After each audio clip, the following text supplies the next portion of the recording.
மக்களின் மனதில் நிற்பவர் யார்? மாபெரும் வீரர் மானம் காப்போர் சரித்திரம் தனிலே நிற்கின்றார்.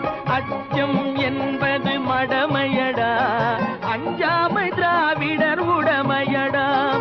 ஆறிலும் சாவு நூறிலும் சாவு, தாயகம் காப்பது கடமையடா, தாயகம் காப்பது கடமையடா.